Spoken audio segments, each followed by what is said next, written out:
John was shilling a little bit, so I will too. This is the collection of short stories. I'll read a little beginning of one short story from there. This is called Canadian Difference. And the name of the story, Canadian Difference,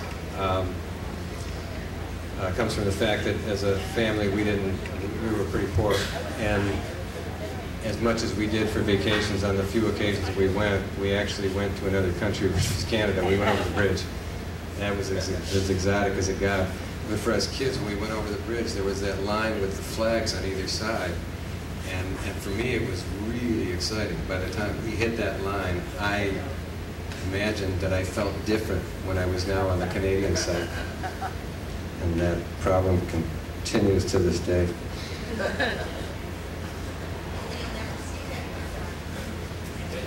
Oh boy. Yeah, my wife's got a problem with the fact that I may never be in Canada again because I will not go with Homeland Security and the enhanced licenses that are not necessary, but don't get me started. Or you can. Canadian Difference. My grandfather and grandmother moved to a house in the suburbs. Leave the city for a tract house to be near their 4 sons whose families attend the same parish church. It is the exodus continuing of my family. Their children have left the city for the suburbs. To be safe is what I pick up. I do not know from what. You stay together. Grandpa James brought over Grandma's brothers and sisters, found them jobs, kept great-grandmother until she passed on. She came from the old country clutching a hook bag. One morning as she watched a rat skittering out of a decayed hatch in the wood of the barn, the sainted woman moaned, and it was for this I left my dear home. James watched over wee Johnny, her husband, who in his degeneration would climb out of the bedroom window and make off down the alley to the tavern for a taste.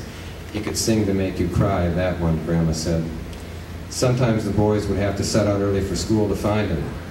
Perhaps he would be sleeping, to Grandma's eternal mortification, on a neighbor's lawn.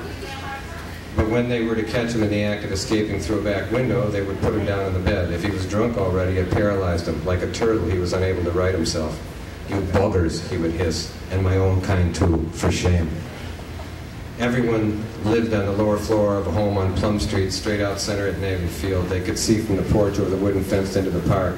Their second year there, Babe Ruth himself plowed one right into the circle of boys playing pom-pom pull away at the intersection, caused a commotion. The Irish came in the 19th century, and certain landed Irish politicians got their own kind into the stoveworks on the east side. The east side. How many times James had told this? He wanted me to love his city, the Irish heritage, the triumphant bloodline of immigrants once dispossessed. All these things play into my blood, stories I know. My grandma never felt in phase. She distrusted Americans, their wealth, their untidy childishness, proud for no reason they were. The Purple Gang ran the streets, sirens shrilling away. In the kitchen of the salt box house they intend to buy, my grandparents sit transfixed by importantly dressed American young men and my father and me. I sit very nice. My father does all the talking. Grandpa James is so smart with the cars and with his hands being put to any labor but business he will have my father do with people. He is lacking in appropriate guile. My father at the time is an executive in industrial relations at General Motors. Grandpa James is very proud of this. Grandpa works as a mechanic in the Dodge dealership. He wears a suit there, doesn't remove the tie when he changes his coat for the overalls, zips it in.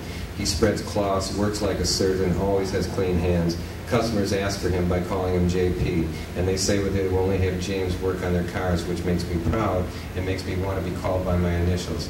He has been with Dodge nearly 40 years, following a brief spell at the original Ford assembly on Woodward.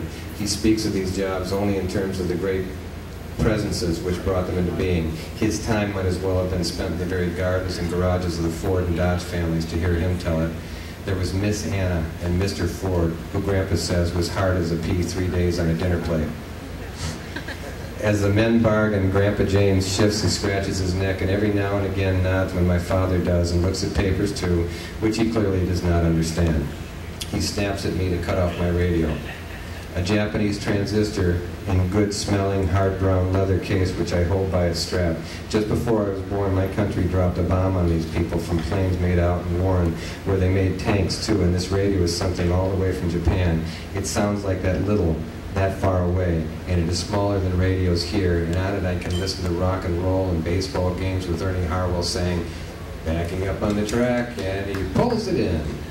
His voice sounding like his throat and nose were being pinched very hard closed. Grandpa James had been too old to be an infantryman in the Second War, but enlisted anyway to do office work for the cause. Anything Japanese or German annoys him, which my father and uncles find amusing when Grandpa James is not around. Grandpa James buys me plastic model kits of showroom Dodges and Fords. At school, each early fall activity on our playground slows when a New Year's model passes, glistening by.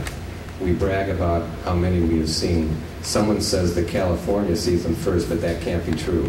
We are Detroit, and we do.